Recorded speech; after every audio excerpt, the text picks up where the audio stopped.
జమ్మూ కాశ్మీర్లో నిన్న కూడా వర్షాలు ఆగకుండా కొట్టినాయి. వరదలు చేయబట్టి 6 చచ్చిపోయారు, 2 కొట్టుకుపోయారు. రాష్ట్రంలో అధికారులు జవాన్లు మస్తుగా తిరుగుతున్నారు. ముంపు ప్రాంతాల జనాలను వేరే కాడికి తీసుకుపోతున్నారు. అలాగే ఇంకో రోజుల అంతా నిమ్మలమవుతుందన్నారు. జనం బయటికి రావద్దన్నారు.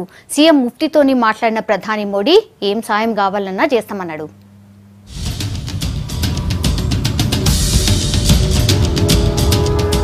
వర్షాలు జమ్మూ జనాన్ని సతాయిస్తున్నాయి.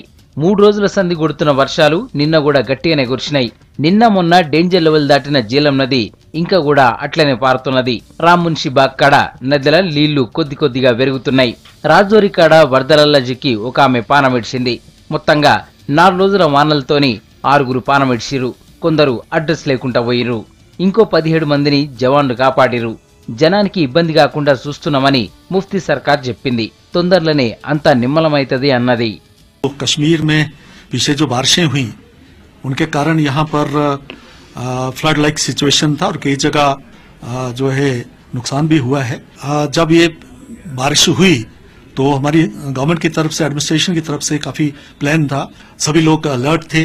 हाँ, वाटर डिक्रीज हुआ है और ऐसा ऐसा रिसीड कर रहा है और बारिश क्योंकि बंद है और आने वाले वक्त के लिए जो प्रेडिक्शन है कि बारिश नहीं होगी, छुटपुट हो सकती है, तो जल्दी मुझे लगता है कल तक काफी चीजें इंप्रूव हो जाएंगी।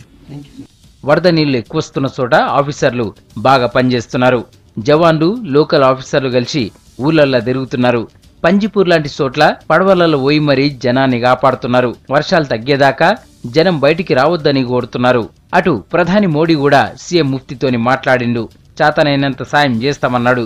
ఈ ముచ్చటను ట్విట్టర్లో కూడా పోస్ట్ చేసిండు.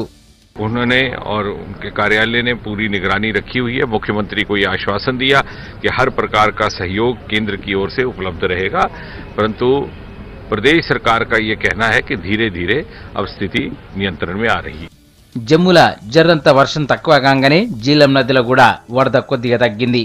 కాకపోతే కాలనీలల్లా నీళ్లు అట్లనే నిలిచిపోయినాయి. వాటిని కూడా తొందరగా క్లియర్ చేసేందుకు ఆఫీసర్లు ట్రై చేస్తున్నారు. వరదలు ఎక్కున్న మిగతా తాన రెస్క్యూ ఆపరేషన్లు చేస్తున్నారు. జనాన్ని safe ఏరియాలకు తోలుకోబోతున్నారు. Indian Army, Civil Administration along with Indian Air Force, we got all our support from all the agencies. We are trying to motivate them. हम यहाँ से convey नहीं कर पा रहे हैं. Whatever resources and the communication appliances are available to us, we are trying to convey them to get out of this place. तो hopefully weather ठीक ही रहेगा और water भी recede हो रहा है, तो panic करने की कोई बात नहीं है. ఇసంటి వాతావరణ కండిషన్లతోని బార్డర్ల సైనికులు కూడా ఇబ్బంది పడుతున్నారు. వర్షానికి మంచు కూడా తోడు కలవడంతోని ఇప్పటికే 3 జవాన్లు పానమిడ్చినట్టు తెలుస్తోంది.